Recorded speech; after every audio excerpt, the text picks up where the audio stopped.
Hello. Today we are going to review the different referencing styles that we've already discussed in LTC with Dr. Makanda Weary. So most of what you see today should not be completely new. The purpose of the review is to be able to bring different systems together and clarify some of the areas that can be confusing, particularly because some of these referencing styles look very similar to one another. It's one thing to recognize the name APA or Harvard, but it's a completely other thing to understand what the citation is actually doing, why it's formatted in a particular way, and how to distinguish one system from another when you're writing your own academic work. So we're going to focus on the four referencing styles: APA, Harvard, OSCOLA, and Chicago. Rather than treating these as four completely unrelated set of rules that you simply have to memorize, I want you to try to look for patterns between them. And you'll notice that some of them belong to what we might think of as an author date family, where the author's name and publication year appear directly in the text, and others rely on footnotes, where a number in the text directs the readers to the citation elsewhere. So Chicago is particularly important because it actually provides both approaches. And once you understand those broader structures, the differences in punctuation, the author's names, page numbers, reference list, and bibliographies, it becomes much easier to understand. So as we go through the presentation, pay attention not only to what a correctly formatted citation looks like, but also to the relationship between the citation in your writing and the complete source information. That relationship is really the foundation of referencing. So the formatting changes from one system to another, but the purpose remains the same. You're showing your reader which information came from another source and giving them enough information to locate the source themselves.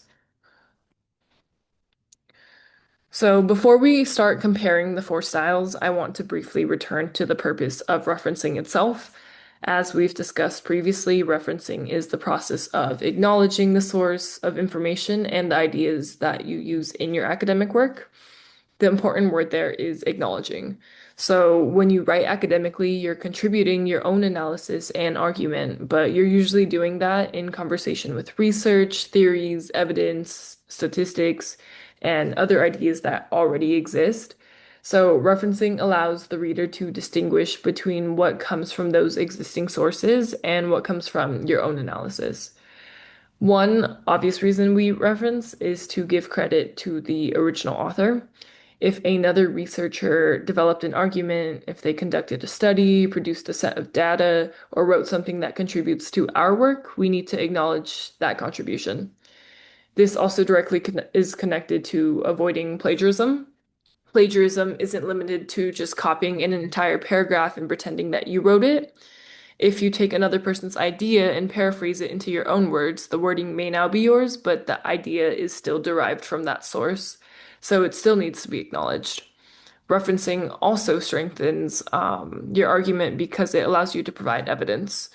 So there's a significant difference between writing. University students experience high levels of stress simply because you believe that to be true and making that statement. Um, but once you cite it, the citation tells your readers that your statement is supported by evidence beyond your own opinion. And this is one of the reasons academic writing relies so heavily on sources, since you're not just making claims, you're demonstrating the basis for those claims. Referencing also allows the reader to trace your research. If I read something interesting in your paper and I want to know more, I should be able to use your citation to locate the full reference and then locate the original source. So that makes your academic work verifiable. Your reader can check whether the source actually supports the claim you've made, read the research in greater detail, or they can use that source in their own work. And finally, your references demonstrate the research that informed your writing. A strong reference list can show that you've engaged with relevant academic literature rather than building an argument without considering the scholarship that already exists. So, yeah. So, referencing has two parts. One distinction that is really important for everything that follows is the difference between a citation and a full reference. we often use words like citation, reference, bibliography, and reference list very casually, and that makes referencing seem more confusing than it actually is. At the most basic level, I want you to think about referencing as having two connected parts. First, there's a short signal associated with the information in your writing, and second, there's a fuller information that allows readers to be able to identify and locate the source. So, the first part is the citation. A citation is the short acknowledgement connected to the particular information you've used, and depending on the referencing system, that citation can look very different. In an author date system, it might look like Banda, comma 24 in parentheses. In a footnote-based system, it may simply appear as a small superscript number, such as 1, which then directs the reader to a note at the bottom of the page. So these look completely different on the page, but they're performing the same basic function. They're telling the reader the information I've used is connected to another source. The second part is the full reference. This contains substantially more information because now the reader needs to be able to identify the actual source. That's why I have the questions who, what, when, and where on the slide. Who created the source? When was it published? What is the source called? And where can the reader find it? So, depending on the type of source, where might mean a publisher, a journal, a DOI, a URL, another form of publication information. Not every reference will contain exactly the same pieces of information because a book, a journal article, web page, and legal case are different kinds of sources. The most important relationship is the one at the bottom of the slide. The citation directs the reader to a fuller source of information. So imagine you're reading a paper and see parentheses Banda, comma 2024.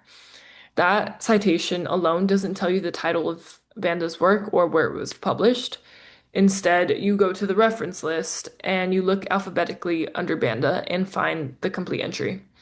In a footnote system, the process looks different because the superscript number directs you to the corresponding numbered note, but the underlying logic is similar.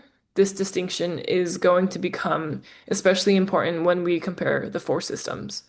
APA and Harvard primarily connect in text author date citations to a reference list. OSCOLA primarily directs readers to footnotes. Chicago can use either a notes and bibliography approach or an author date approach. So if you understand these two basic pieces now, short citation and fuller source information, the rest of the presentation is really about learning how each system chooses to organize them. So this slide gives us the overview of the four systems before we examine each one individually. And I don't expect you to memorize everything on this slide immediately. Instead, I want you to note the broad differences because we're going to keep returning to them. So first we have APA, which stands for the American Psychological Association. APA is particularly common in the social and behavioral sciences, and it uses the author date system. So that means when you're using a source, the author's surname, their family name, and the publication year usually appear directly in your text. And those citations correspond to a reference list at the end of your work. Next is Harvard. Harvard is also an author date system, which is why Harvard and APA can initially be very difficult to distinguish. Both place information about the author and the publication year directly in the text, and both connect those citations to a reference list. The major complication with Harvard is that there is not one single universal Harvard style. So different institutions and publishers use different Harvard conventions. And we'll come back to that because it is one of the most important things to remember when comparing Harvard with APA. Then we have OSCOLA, the Oxford University Standard for Citation and Legal Authorities. OSCOLA immediately moves us into a different academic context because it's primarily designed for law. Rather than using parenthetical author date citations throughout the main text, OSCOLA uses numbered footnotes to cite authorities. It also has specific conventions for legal materials such as cases and legislation, which is one of the major things that distinguishes OSCOLA from other footnote-based systems. And finally, we have Chicago, or the Chicago Manual of Style. Chicago is the unusual one because in this group, it offers two citation systems. One is called Notes and Bibliography, which uses notes such as footnotes or endnotes. And the other one is the author date system, which, like APA and Harvard, places the author and year information directly into the text. So later, when Chicago starts looking a little like OSCOLA or on one side, and like APA and Harvard on the other, that isn't a contradiction. Chicago genuinely contains two different systems, and the one you use depends on what your discipline, your assignment, um, whatever you're doing may look like. So, for now, the broad framework I want you to keep in mind is that APA and Harvard are author date systems. OSCOLA is a legal footnote system. Chicago gives you either a notes system or the author date system. So now we'll go through them individually, starting with APA. So we're going to begin with APA. The central idea behind APA referencing is the author date system. When you use information from a source in your paper, the reader normally sees the author's surname and the publication year associated with that information. In the example on the slide, the sentence states that university students experience numerous academic pressures, and then we have parentheses, Banda, 2024. Banda tells us whose work we're referring to, and 2024 tells us when that work was published. Notice that this citation is deliberately short. We don't put the title of Banda's article or book into the parentheses. We don't put the publisher there. We don't put the DOI there. If we inserted the complete reference every time we used a source, academic writing would become incredibly difficult to read. So instead, the in-text citation acts almost like an identification tag. It gives the readers enough information to connect the citation to the corresponding entry in the reference list. That's why the bottom of the slide shows the relationship between parentheses Banda, 2024 in the paper and the fuller entry beginning with Banda, T, parentheses 2024, student well-being in higher education, SAGE. If I'm reading your essay and I want to know which Banda source you're referring to, I can go to your reference list, find Banda alphabetically, match the year 2024, and then obtain the full publication information. And this is also why consistency between your in-text citations and your reference list matters. If you cite Banda 2024 in your paper, but there is no Banda 2024 entry in your reference list, then you've created kind of a dead end for your reader. Similarly, if your reference list contains sources that never appear anywhere in your paper, depending on the assignment and the style requirements, that can indicate that the list is not accurately representing the sources you've actually cited. So the two parts of the systems are designed to work together. So now we're going to distinguish three situations that can look similar but function a little bit differently. That's parenthetical citation, narrative citation, and direct quotation. In the first example, we have a parenthetical citation. Academic stress may affect student well-being. Here, Banda is not grammatically part of my sentence. I make the statement first, and then I place the source information in the parentheses. That's why we call it parenthetical. The second example is a narrative citation. Banda found that academic stress may affect student well-being. So here I've actually incorporated the author into my sentence. Banda is now grammatically part of the sentence, so I don't repeat the surname inside the parentheses. I simply just put the year immediately after the author's name. So both examples refer to the same kind of source. The difference is how I have constructed my sentence. This is useful stylistically because you don't want every paragraph to become a repetitive sequence of statements following the parentheses. So sometimes the researcher is important to the point you're making, so it makes sense to write something like Banda found or Banda argues Other times, the information itself is more important than emphasizing the researcher. So a parenthetical citation may read more naturally. Then we have the direct quotation. This is where the page number becomes particularly important. In the example, the exact words, academic stress can affect students' well-being. They've been taken from the source, so the citation gives us parentheses, Banda 2024, page 15. The author's surname identifies the source, the year identifies the publication, and P15 tells the reader exactly where those quoted words had appeared. So if the quotation extends across multiple pages, we use PP dot plural as shown in the example. Um, so one useful difference to remember from this slide is that at the bottom, for a standard paraphrase, think author plus year. For direct quotation, think author plus year plus the specific page or location that the information required. Also, remember that paraphrasing does not remove the need for citation. If Banda's idea has been rewritten entirely in your own words, um, you are no longer directly quoting Banda, but you are still using Banda's intellectual contribution. So the citation is acknowledging the source of the idea, not simply the source of the wording. So this is an area where students often understand the general idea, but then apply the rule inconsistently. So let's go through it very carefully. APA has changes in the in-text citation depending on how many authors a source has. If there is one author, the citation is straightforward, just like we've been seeing in our examples.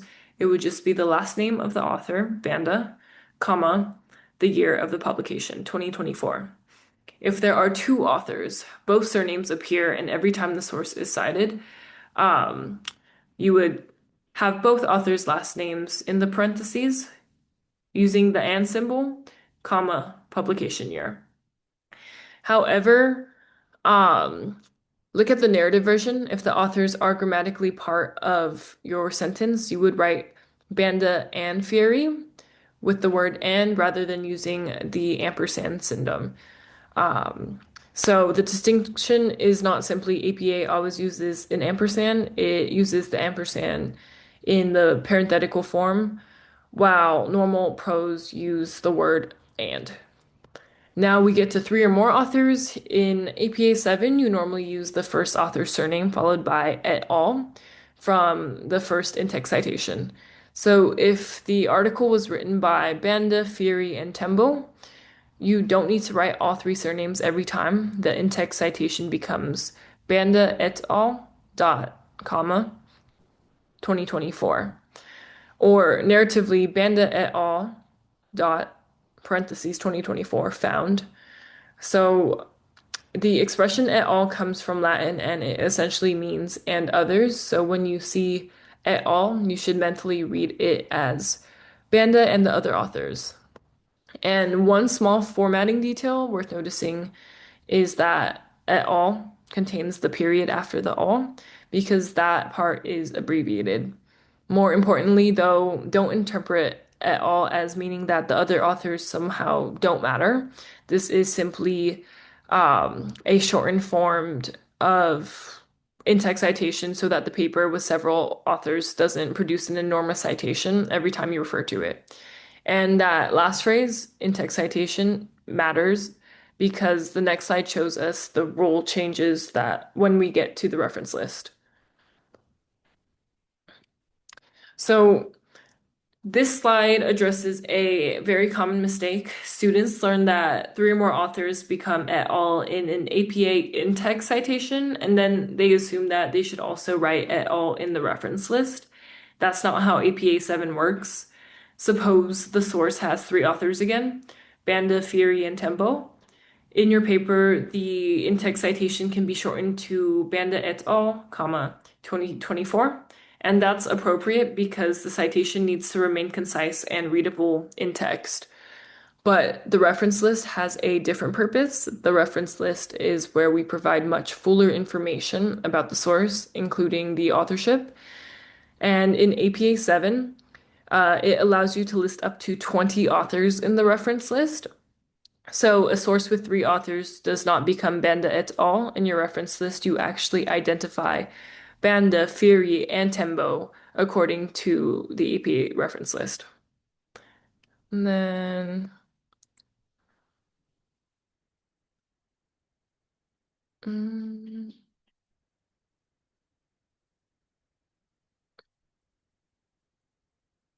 okay. If there are 21 or more authors, the rule changes. We would give the first 19 authors uh, last names. We would insert in ellipses and then give the final authors names. That larger point here is that the larger point here is that you shouldn't assume that a rule for an in-text citation automatically applies to a reference list entry. They are connected parts of the same referencing system, but they serve different purposes. So the citation needs to be brief enough to work inside your writing. The reference list needs to give much more complete identifying information. So if you remember one thing from this slide, remember three or more authors give us et al. An APA in-text citation, but that does not mean we automatically use et al. In the reference list. So now we're moving from the short citation to the construction of the full reference, and this is where the type of source becomes very important. You can't use one universal reference template for everything because a book, journal article, and web page contain all different publication information. For a book, the general structure shown here is author, year, title of book, and publisher. In our example, we have Banda, T, who is the author. Notice that the reference list reverses the name. The surname comes first, followed by the author's initial. Then we have the publication year of 2024 in parentheses. After that comes the title of the book, Student Wellbeing in Higher Education, followed by the publisher, Sage. One detail to notice is how APA handles the book title. APA uses sentence case, meaning that we don't capitalize every major word simply because this is a title of a book. We capitalize according to APA's rules, including the first word and proper nouns. The book title itself is also italicized. Now, look at the DOI information at the bottom.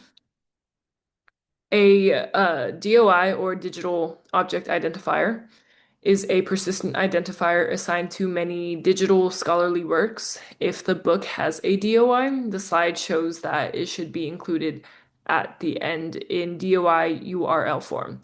A DOI is useful because an ordinary web page address can change, whereas the DOI is intended to provide a stable identifier for that particular work. Also, notice the final point on the slide. APA 7 does not require the publisher's location for a book. If you've seen older references containing something like London, Sage, or New York publisher, don't automatically copy this format into APA 7. This is one reason why you need to know which edition of a referencing system you're actually using. Referencing conventions can change between editions, so when you're looking at an APA book reference, don't just memorize a line of punctuation. Break it into pieces like who wrote it, when was it published, what is the book called, who published it, and is there a DOI that needs to be included. Hello.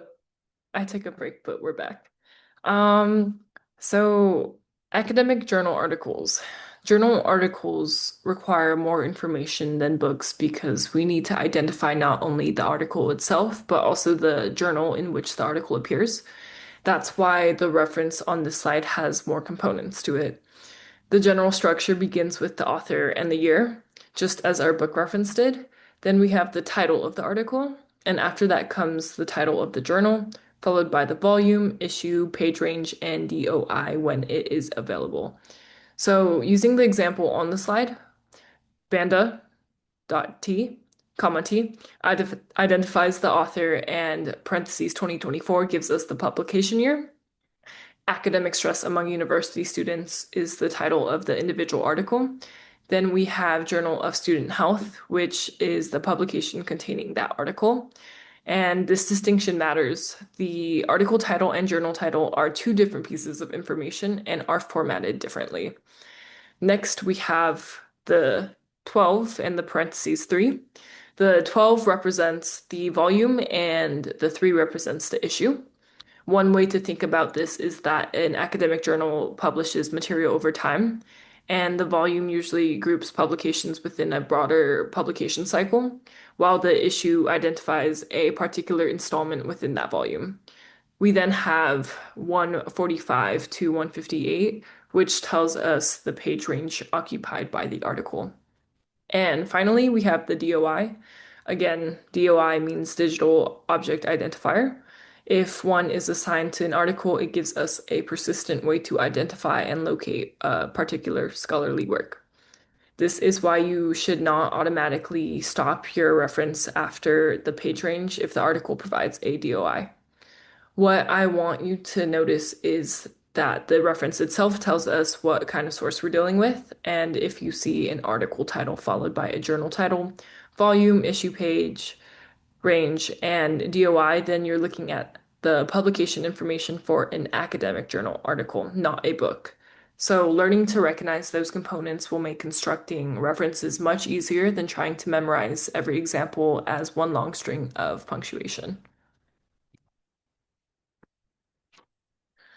So, websites introduce a slightly different set of questions because online material does not always give us information as neatly as journal article does. The basic structure shown here is author, date, title of the web page, website name, and URL. And the first thing I want to clarify is the author. When we say author, that does not necessarily mean you should be searching the web page for the name of an individual person. An organization or a government agency can function as the author. So in the example on the slide, the World Health Organization, right here, is the author because the information is being produced by that organization. The date can also look different from what we've seen with books and journal articles. And a web page may provide a full publication date, which is why this example gives 2024, May 1st, rather than simply 2024. If there is genuinely no publication date available, and this happens quite often, APA uses n.d. meaning no date. The important thing is that you should not invent information that the source doesn't provide. So then we identify the specific web page and provide the information needed to locate it online. This is another reason it's important to distinguish the title of a web page from the name of the overall website. They're not necessarily the same thing. So by the end of the APA section, I want you to see that the basic citation system remains consistent. APA is still an author date system, but the reference changes according to the source type. Books have publishers, journal articles have journal volumes, issues, page ranges, and often DOIs. Web pages have online publication information and URLs. So you first identify what kind of source you have, and then you apply the appropriate APA format. Okay. So now we're moving into Harvard referencing style. And so the left side of the slide shows the same broad author date structure that we just reviewed with one author. We might have parentheses Banda, comma, 2024, parentheses. With two authors, the version shown here gives us Banda and Fury, comma, 2024. And with multiple authors, we have Banda et al., dot, comma, 2024, parentheses. A direct quotation typically includes the relevant page as shown right here. The page number stays the same as APA, but the sentence underneath those examples is the one that I want you to focus on. The exact rules for et al. Punctuation and page number formatting can vary between Harvard versions. And that leads directly to the central point on the slide. There is no single Harvard style. And this matters practically. If UNZA gives you a Harvard referencing guide, that is the guide you should follow. You should not search Harvard reference online, find an example from a completely different university, and assume that every punctuation mark will necessarily match the version that you're required to use.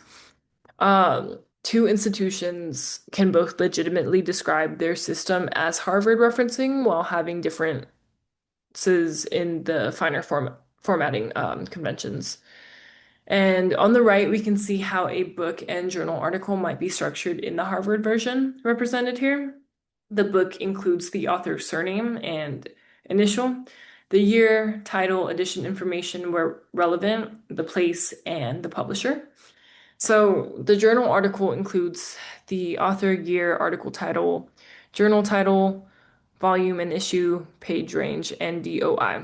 Again, notice that a DOI isn't an APA thing. A DOI identifies a digital scholarly object. So you may therefore encounter DOI information across multiple referencing systems, although the precise formatting rules are determined by the style that you're using. And the most important thing is that APA and Harvard share an author date structure, but you should not mix their detailed formatting conventions. When you're told to use Harvard, find out which Harvard version is required and follow that guide consistently. I personally am not sure what style you guys use in our LTC course, so that is something that you want to focus on and reference back to these slides and your own notes from class with. Yeah. So this comparison explains why these two styles are so easy to confuse. Their similarities are substantial. So both are author date systems, both connect citations in the writing to a full reference list, both organize that final list alphabetically by the author's surname or family name, and both require sufficient location information when directly quoting the material. So if I show you one extremely simple citation such as parentheses, Banda, 2024, parentheses. Without any additional context, you may not always be able to determine whether you're looking at APA or a Harvard variant, and that's okay. Referencing systems aren't identified by one magical punctuation mark in every situation. Sometimes you need to examine the broader pattern and the full reference formatting. Where the distinction becomes important is in the detailed rules. So, APA is a standardized style produced by the American Psychological Association. Harvard is an open-ended framework with different institutional versions. So, as the slide shows, differences can therefore occur in conventions involving multiple authors, title capitalization, punctuation, and the year placement. So this is why consistency is so important. A student may begin an assignment using APA, look up a reference online, accidentally copy a Harvard formatted reference because it looks almost identical, and then continue without noticing the difference. So by the end, the reference list contains several slightly different systems. So don't use the principle of this looks close enough. Determine which system you're required to use and apply that system consistently. For APA, consult APA rules. For Harvard, consult the specific Harvard guide required for your work given by UNZA. So we now move on to OSCOLA, which stands for the Oxford University Standard for Citation of Legal Authorities. So the word legal is central to understanding why the system looks different. APA and Harvard are built around author date citations that work particularly well for scholarly literature, where identifying the researcher and publication date is important. OSCOLA is designed for legal writing, where writers frequently need to cite cases, legislation, and other forms of legal authority. And because of that, OSCOLA doesn't simply take an APA-styled citation and move it somewhere else. It has its own conventions designed around legal materials, and its citations are primarily presented through footnotes, which means that instead of seeing an author's surname and year in parentheses throughout the main text, you'll usually see a superscript number directing you to the notes. So the simplest initial association is the one shown on this slide, the law plus footnotes. The sentence says, the case established an important duty of care. And immediately after that statement, we have a superscript number one. It's the little one on top of it. That number directly directs the reader to footnote one, where we find Donahue versus Stevenson, followed by the legal citation. The reason this looks so different from the APA and Harvard examples is that the source we're identifying is a case, not a conventional academic publication authored by a researcher. So the case itself is the legal authority, so OSCOLA provides a structured way to identify that authority and show the reader where it can be located. However, try not to reduce OSCOLA to simply that the system is just the one with the little numbers. Chicago can also use footnotes, and the more meaningful distinction is that OSCOLA is specifically designed for legal authorities. So, if you're looking at writing filled with footnotes, citing cases, statutes, sections of legislation, and legal scholarship, that context helps identify what kind of referencing system you're dealing with. And the footnotes also allow the writer to keep the main legal argument relatively uncluttered. Rather than inserting long case citations directly into every sentence, the superscript number sends the detailed source information to the bottom of the page, and that evidence remains immediately accessible without overwhelming the argument itself. So now we can look more closely at two major forms of primary legal authority, its cases and legislation. The case example on the slide is Core versus IBC Vehicles Ltd, bracket 2008, and all that stuff. At first glance, the sequence of names, letters, brackets, and numbers can look incredibly complicated, but each component helps identify the authority precisely. And as the slide summarizes, a case citation can contain the case name, a neutral citation, and a law report citation. The case name tells us which legal dispute we're discussing. The additional citation information allows the reader to locate the judgment through the appropriate legal reporting system. And the point is precision. A legal writer needs to identify exactly which authority supports the proposition being made. And legislation works differently. The basic example here is the Human Rights Act 1998, which identifies the act, but if we're discussing one specific provision rather than the act generally, we need to narrow the reference. That's why the slide also gives Human Rights Act 1998 S15 parentheses 1 parentheses B. The S directs us to a particular section, and the additional numbers and letters narrow the location further. And this is what the slide means by pinpoint references. Legal authorities can be extensive, so it isn't always enough to identify an entire case or an entire act. When your argument depends on one particular part of that authority, the citation should direct the reader to that particular part. So, not everything cited in legal writing itself is law, and that's why we need the distinction between primary and secondary sources. Cases and legislation are primary legal authorities. Secondary sources are materials that discuss, interpret, explain, criticize, or that they analyze the law. And that can include books, chapters, journal articles, commentaries, and websites. So if a scholar writes a journal article analyzing a Supreme Court decision, that court decision is the primary legal authority, and the scholar's article is a secondary source. So both may be valuable to your argument, but there are different types of evidence, and OSCOLA has conventions for citing each. The book structure shown here gives us the author, book title, edition, where relevant, publisher, year, and a pinpoint when needed. Journal articles have their own structure, and the examples on the slide demonstrate an important feature of OSCOLA journal referencing. And you may see in parentheses or square brackets, depending on how the journal organizes its volumes. So the Young example right here gives us parentheses 2009, 72, MLR 554. Whereas the Craig example down here, that one uses bracket 2005 PL 440. The distinction is an arbitrary decoration. OSCOLA distinguishes journal citations according to whether the year is necessary for identifying the relevant volume. And the main point for this review isn't that you should memorize every possible bracket rule from this slide. It's that legal referencing has its own detailed conventions.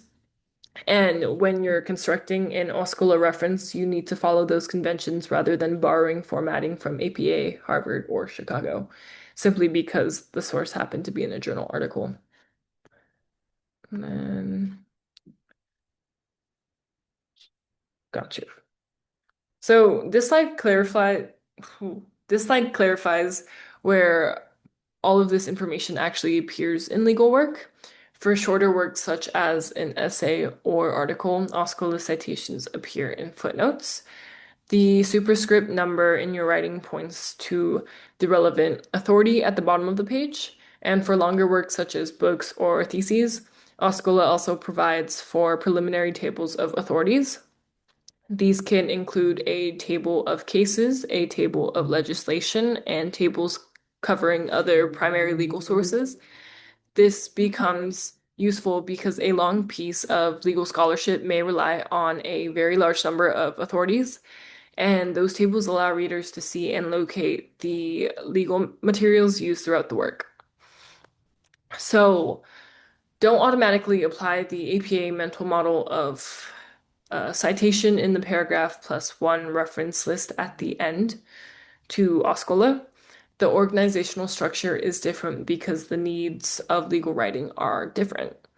This also prepares us for Chicago. Chicago can also use footnotes too, so seeing a superscript number alone doesn't automatically tell you that you're looking at OSCOLA. You need to look at what is being cited and how it's formatted. So, OSCOLA's specialized treatment of cases, legislation, and other legal authorities is a major clue. Hello again. I took one last break, but for this final section, finally we have Chicago referencing, and this is probably the one that can become confusing when we're comparing all four systems because Chicago is going to look familiar in two completely different ways. At some point, it will look similar to APA and Harvard because Chicago has an author date system. And at other points, it will look similar to OSCOLA because Chicago can also use number notes. So before we look at any individual citation, the most important thing to understand is that Chicago provides two different citation systems. This doesn't mean that when you write a Chicago paper, you combine the two and use whichever one you feel like using from sentence to sentence. You use Chicago system required for that particular piece of work. One system is called notes and bibliography, and the other one is called author date. Notes and bibliography is especially associated with areas of humanities, while author date is particularly associated with science and social sciences. So, more importantly for you as a student, the system you use should be determined by the requirements of your assignment, the lecture, department, or publication. So, as we go through Chicago, I want you to keep asking one question: which of the two Chicago systems am I looking at? And once you establish that, the rest will become a lot easier. So, this slide helps put the two systems next to each other so that we can see the basic differences before looking at them individually. On the left, we have notes and bibliography. In this system, the citation in your main text appears as a superscript number. So we might write, student well-being is important, followed by a small number one. And that number directs the reader to a corresponding footnote or endnote where the source of information is provided. The work then uses a bibliography for the fuller list of sources. If that immediately reminds you of OSCOLA, that's very understandable. Both systems can use a small superscript number to direct the reader to a note, but they're not the same referencing system. OSCOLA is specifically designed for legal writing and has specialized conventions for legal authorities. Chicago Notes and Bibliography is a broader citation system, so the fact that two systems both use footnotes tells us something about their structure, but it doesn't mean that the formatting inside those footnotes will be the same. Now look at the right side of the slide, or below. Um, This is the Chicago author date. Instead of a superscript number, the source is identified directly in the text. Our example is Banda 2024, 25 right here, or 25. Banda is the author's surname, 2024 is the publication year, and 25 is the relevant page. So the reader then goes to the reference list at the end to find the complete source beginning with Banda and 2024. If that reminds you of APA and Harvard, again, you're seeing the connection very correctly. All three use an author date structure. However, notice that Chicago citation is not formatted exactly like APA. In APA, we saw something such as Banda, 2024, P.25, page 25. Here we have Banda 2024. There's no comma in between, but there is a comma after and 25. There isn't a P to indicate that it's a page number either. It's just 25. So Chicago does not put a comma between the surname and the year in this example, and the page number appears without the P. This is a good example of why two systems can belong to the same broad family without being interchangeable. And the most important information is at the bottom of the slide. You do not use both Chicago systems in the same paper. Before you begin referencing, you need to know which Chicago system your work requires. If you're required to use notes and bibliography, you follow that system consistently. And if you're required to use author date, you follow that system. So let's take the first system on its own, which is the Chicago Notes and Bibliography. That one uses numbered notes to connect information in your writing to its source. The process on this slide is useful because it shows that connection step by step. So we begin with the actual academic statement. Social support can improve student well-being. Immediately after the information is provided, we place a superscript number, the little one. That little number is not the citation information itself. Instead, it acts as a direction. It tells the reader, if you want to know the source supporting this information, go to note number 1. If we're using a footnote, the reader then looks at the bottom of the page of the same page and finds footnote 1. In our example, that note identifies John Smith Student Wellbeing, published by Oxford University Press in 2024, and directs us specifically to page 25. The page number is useful because we're not simply telling the reader which book we used, we're telling them where within that book the relevant information can be found. The source can then also appear in the bibliography at the end of the work.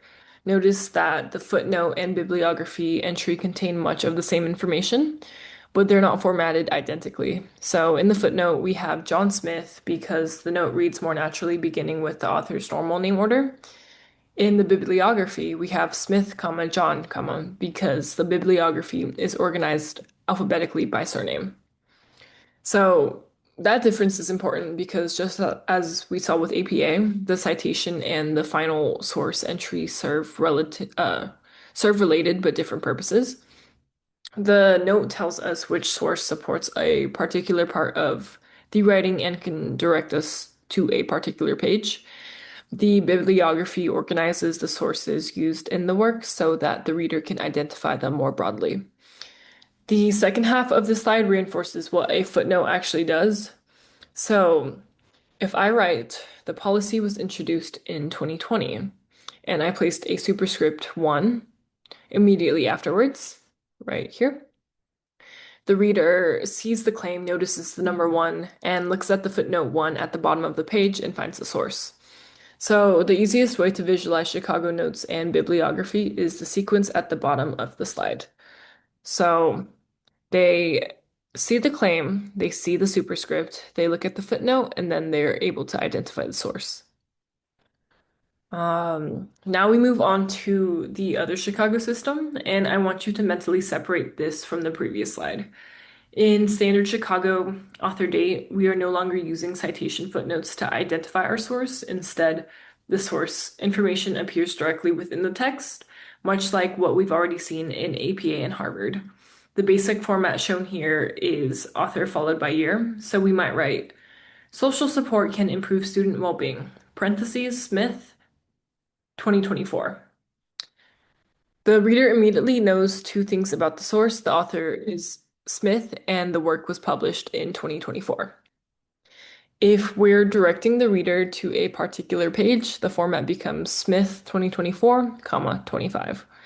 Notice the punctuation. Again, there's no comma between Smith and 2024, and we do have a comma separating the year from the page number. We also don't write P.25 in this example, we simply just give the number 25. Those details help distinguish Chicago author date from APA, even though both systems are built around the same basic idea of author and year.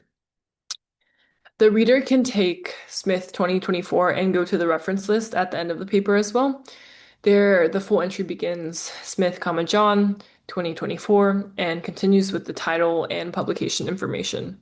So notice how early the year appears in this reference, and that's useful in an author date system because the surname and year are the two pieces of information the reader has already encountered in the text. So if I see Smith 2024, I can go to the reference list, find Smith, and then identify the 2024 work. So compare the sequence on this slide to the previous one. Chicago Notes and Bibliography gives us text, number, footnote, bibliography. Chicago author date gives us text, author, and year to the reference list. So both systems acknowledge exactly the same thing where our information came from, but they deliver that information to the reader a little bit differently. So this slide is essentially our checkpoint before we leave Chicago because I want the distinction between the two systems to be very clear. On the left, we have notes and bibliography, which is especially associated with the humanities. The citation appears as a superscript number, the detailed citation appears in a note, and the work ends with a bibliography. So visually, you're going to see something like sentence with a superscript. On the right, we have author date, which is especially associated with sciences and social sciences. Here, the source is identified directly within the main text, so you're going to see something like sentence, parentheses, Smith 2024.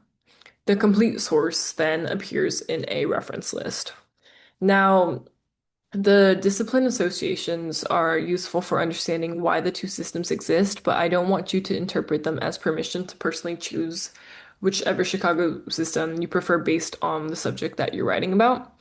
Your assignment requirements take priority to all of that. So if your lecture specifies Chicago Notes and Bibliography, you use Notes and Bibliography. If the instructor specifies Chicago author date, you use the author date system. If the instructions simply say Chicago and do not tell you which system is required, that is something that you should clarify rather than guessing. So the simplest conceptual distinction is this. Notes and bibliography tells the reader, look at my note for the source. Author and date tells the reader, here is the author and the year directly in my sentence.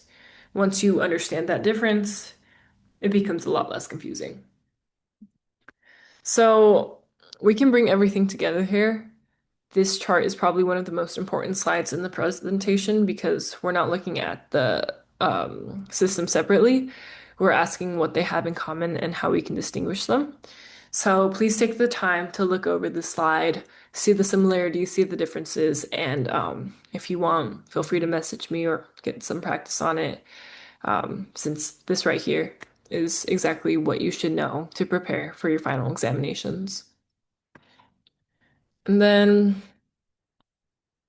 this slide simplifies everything we've just reviewed by grouping the systems according to their basic structure. I think this is one of the easiest ways to understand why the styles look similar without mistakenly treating them as the same. On the left, we have what we're calling the author date family that APA gives us. APA gives us Smith, 2024, P.25. Harvard can produce a similar author date citation, although the exact formatting varies according to the Harvard version. Like I mentioned, please review what material Dr. Makandawiri gave you guys, since I don't want to lead you guys astray from anything that he said. And then Chicago, the author date gives us Smith 2024, 25. So what do all three have in common? the author and year appear directly in the text. So if you're reading a paper and see an author's surname and the publication year inside parentheses, you know that you're probably not dealing with, oh, you know that you're dealing with an author date system and you're not dealing with a footnotes system. APA has its standardized conventions. Harvard depends on the required version, and Chicago has its own author date formatting. But if we look on the other side, we have the footnote family. OSCOLA can give us a sentence followed by a superscript number, and Chicago Notes and Bibliography can also give us a sentence followed by the superscript number. In both cases, that number directs the reader to a note. Again, the shared structure does not make them the same system. So, OSCOLA is specifically built around legal authorities and has specialized rules for cases, legislation, legal scholarship, and whatnot. Chicago Notes and Bibliography is a broader documentation system with its own rules for notes and bibliographic entries. This is the distinction I want you to carry away from this whole presentation. Referencing systems can share a citation method without sharing the same citation rules. So, APA, Harvard, and Chicago, their author date system all answer the question, where did this information come from? By putting author date information directly into the text. And OSCOLA and Chicago Notes and Bibliography answer that question by directing the reader to a note. So after that broad choice, each referencing system has its own rules for how the information should actually be formatted. And then this final summary gives you one defining idea to associate with each system. Obviously, each system contains far more rules than one sentence can capture, but these are useful starting points when you're trying to remember which is which. For APA, think author date plus standardized APA rules. A citation such as Smith, 2024, page 25, parentheses, gives us the surname, year, and page according to APA conventions. APA is not simply anything with an author and year. It is a defined style with specific formatting rules. For Harvard, the key phrase is has different versions.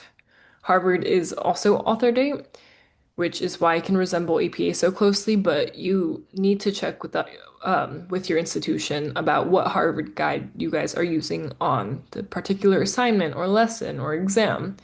That is the most important and practical habit you should make when you're using the Harvard referencing style. For OSCOLA, associate it with law and footnotes. The word law is more important than the word footnotes because Chicago can also use footnotes. And when you see cases, legislation, section, legal authorities, and OSCOLA formatted footnotes, you're looking at a system specifically designed for legal writing. And finally, for Chicago, think choice between two systems. Chicago can use the author date or notes and bibliography. You don't get to combine the two randomly. You determine which one is required and follow it consistently. And if you can't remember those four distinguishing features, you already have a framework for working out the rest. You just got to get this down. Then, when you're actually preparing an assignment, you consult the appropriate style guide for the detailed formatting rules rather than trying to reconstruct every comma and full stop from memory. So, real quick to finish, I want to bring us back to the basic purpose we started with, APA, Harvard, OSCOLA, and Chicago. They all can look very different on the page, but they're all addressing the same academic responsibility. When we use information, ideas, evidence, or words from another source, we need to acknowledge where that material came from in a way that allows readers to identify the source. So, what differs is the method. APA uses a standardized author date system. Harvard also uses author date, but its detailed conventions vary according to the Harvard version. OSCOLA is designed for legal writing and primarily uses footnotes to identify legal authorities and secondary legal sources. And Chicago gives writers two established options, notes in bibliography or author date. The other major point I want you to remember is that recognizing the general family is not enough to format the citation correctly. So, seeing author and year does not automatically mean APA. Seeing a footnote does not automatically mean OSCOLA. You need to know which referencing system you're expected to use and then follow that system's conventions consistently. And finally, please don't approach referencing as though successful referencing means memorizing. You shouldn't be memorizing hundreds of punctuation rules. You should understand the basic structure well enough to recognize what information belongs where. But when you're working with an unfamiliar source type or you're uncertain about a detailed rule, please check the appropriate referencing guide. Knowing how to verify a reference correctly is much, much more useful than guessing because something looks right. So I hope that is the takeaway from this lesson. Thank you guys for your time, and if you have any questions, please contact me via WhatsApp. Thank you.